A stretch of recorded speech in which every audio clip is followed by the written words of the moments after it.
सच पेड़ के बीज की तरह होता है, जितना चाहे दफना लो, एक दिन बाहर आ ही जाता है। इस वीडियो में हम बात करने वाले हैं बॉलीवुड की अपकमिंग फिल्म दृश्यम 3 के बारे में। दृश्यम 3 की शूटिंग इसी साल 2 अक्टूबर से स्टार्ट होने वाली है एंड नेक्स्ट ईयर 2026 2 अक्टूबर को ये लोग इस मूवी को रिलीज करने का प्लान कर रहे हैं। अब 2 अक्टूबर की स्पेशल डेट से हम सभी को पता है, बिकॉज इसी दिन विजय सालगांवकर और उसकी फैमिली का सबसे ज्यादा स्ट्रगल हमें देखने को मिला था। मुझे इस स्टोरी के बारे में कुछ चीजें पता चली, मतलब ये ऑफिशियल स्टोरी नहीं है, ये जस्ट एक फैन थ्योरी है जो मुझे रिलेट कर मिली। फैन थ्योरी ये बताती है कि जो स्टोरी है दृश्यम 3 की, वो 6 साल बाद की स्टोरी होने वाली है दृश्यम 2 के एंडिंग के बाद। तो यहाँ से स्टार्ट होती है न्यू स्टोरी। विजय के अंदर का जो अपराध है, जो बोझ है, वो उसे जीने नहीं दे रहा है।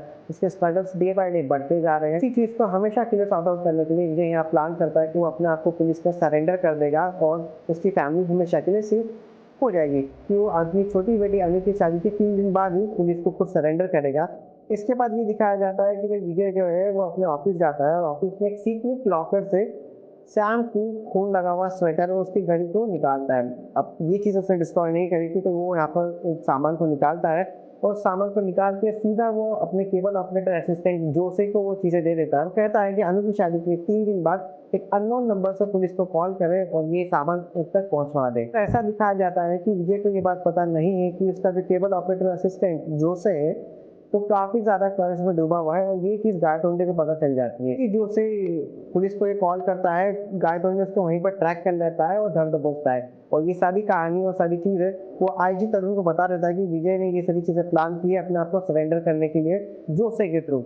नेक्स्ट सीक्वेंस में यही होता है कि आईजी तरुण और गायतोंडे बाकी पुलिस फोर्स के साथ विजय के बेटी की शादी में पहुंच जाते हैं और वहाँ पर इंटरप्ट करते हैं। गायतोंडे वो दोनों सबूतों को विजय की फैमिली के सामने रख देता है। एक बार फिर पुलिस विजय की फैमिली को पुलिस स्टेशन ले जाती है।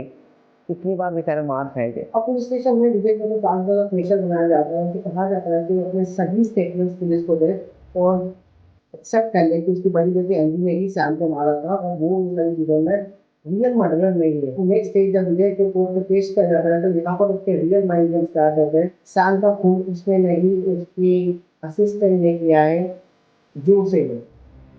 अब ये चीज सुनने के बाद सभी लोग शॉक में चले जाते हैं, स्पेशली जो है जो विजय का सबसे अच्छा असिस्टेंट था उसके ऊपर इतना बड़ा इल्जाम आ जाता है। और इसी के बाद जो विजय की वकील होती है वो इसके बारे में एविडेंस करना स्टार्ट कर देगी कोर्ट में। अब पहला एविडेंस ये दिखाया गया है कि जैसे जो है वो 10 अक्टूबर की रात को बड़े से बैग में कुछ सामान लेकर विजय के ऑफिस से कहीं जा रहा होता है। ये सारी चीजें इसके ऑफिस के सीसीटीवी फुटेज में रिकॉर्ड हो जाती है। अब ये वही सामान होता है जो लॉजिकली विजय ने उसी को दिया था, सैम को खून लगा हुआ स्वेटर और उसकी घड़ी। सेकंड एविडेंस में दिखाया जाता है कि फोन लोकेशन को ट्रैक करके ये पता चला है कि भाई जिस दिन सैम का मर्डर हुआ था जो फिर उसी के कॉटेज के आसपास था। ऐसा एविडेंस आपको ये दिखाया जा रहा है कि जिसने कभी थोड़ी सैम के लिए वो बंदा यहाँ पर आके ये स्टेटमेंट देता है जो उसने 3 साल पहले उसे 30,000 रुपए देकर के गड्ढा खुदवाया था। और चौथा एविडेंस ये दिखाया जाता है कि जो फॉरेंसिक रिपोर्ट आती है जो खून लगा हुआ स्वेटर और जो घड़ी थी उसमें जोसे के फिंगरप्रिंट्स मिले हैं और उसके स्क्रीन के अंश मिले हैं। रियल मर्डरर है वो जोसे ही है और 20 साल की सजा सुनाकर इस केस को ऑफिशियली क्लोज करते हैं। इसी रात को आईजी तरुण विजय के पास जाते हैं और उसको सीधा सीधा ये पूछते हैं कि ये सब कैसे किया तूने।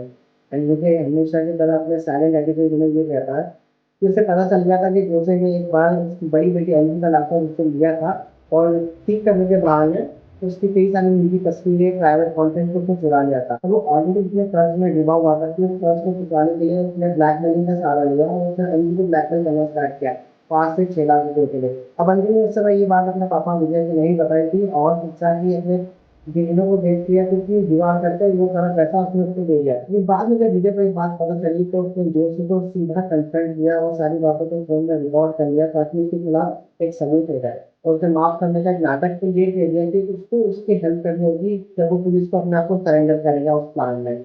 और जो उसे यहाँ पर हाथ बोल देता है अपने आप को बचाने के लिए। लेकिन मुझे तो ये पता था कि भाई गाय को अंदर कुछ ना कुछ करके जोशी तक पहुंच ही जाएगा और उसको मैनिपुलेट करके सच ही निकलवा लेगा। इसलिए वो क्या करता है कि जोशी का खून कलेक्ट करता है और वो सारे खून को उस स्वेटर में मिला देता है। ठीक है, और घड़ी घड़ी उसके फिंगरप्रिंट्स एनी हाउ कुछ ना कुछ करके वहाँ लगवा देता है और सारे स्टेटमेंट भी चेंज करवा देता है जिससे गड्ढे खोले थे उस बंदे के लिए। ऐसे कि मैंने पुलिस की वही किया जो वो चाहते थे, एक लाश, एक हथियार और एक आरोपी।